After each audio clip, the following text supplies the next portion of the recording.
नमस्ते, मैं डॉक्टर कंचन गुप्ता आज आपको स्वामी विवेकानंद और स्वामी रामकृष्ण परमहंस के उन दिव्य संबंधों के बारे में बताऊंगी। वैसे तो हर शिष्य का संबंध अपने गुरु के साथ अद्भुत अनोखा होता है, अति भौतिक होता है, परंतु जो उदाहरण विवेकानंद जी और स्वामी रामकृष्ण परमहंस का है वह अद्वितीय है।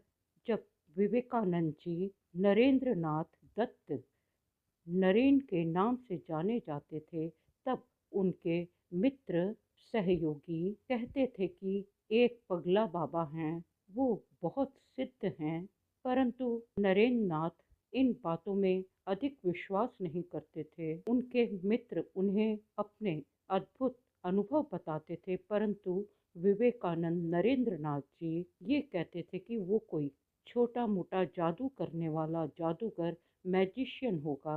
परंतु स्वामी रामकृष्ण परमहंस की आत्मा तो अपने शिष्य को कई जन्मों से खोज रही थी।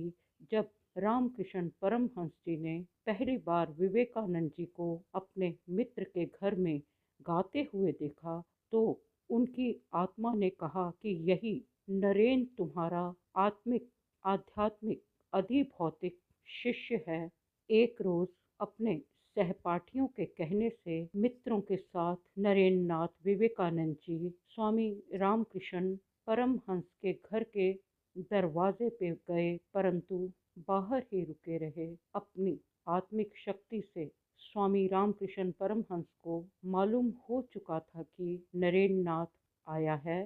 वे अंदर बैठकर उसे बुलाते हैं, नरेन आ, मैं तेरा इंतज़ार कर रहा था, मैं तेरी प्रतीक्षा कर रहा था। और जब नरेंद्र नाथ स्वामी रामकृष्ण के पास गए तो ऐसा भी हुआ कि एक बार नरेंद्र नाथ अकेले ही स्वामी रामकृष्ण परमहंस के पास गए, तो स्वामी रामकृष्ण परमहंस ने अपने पाँव के अंगूठे को नरेंद्र नाथ की छाती से छुआ दिया और स्वामी रामकृष्ण के उस स्पर्श से छूने से नरेंद्र नाथ के शरीर में बिजली सी कौंधी और उन्हें लगा कि ये संसार शून्य होता जा रहा है और मैं कहीं और हूँ, और वे बेहोश हो गए।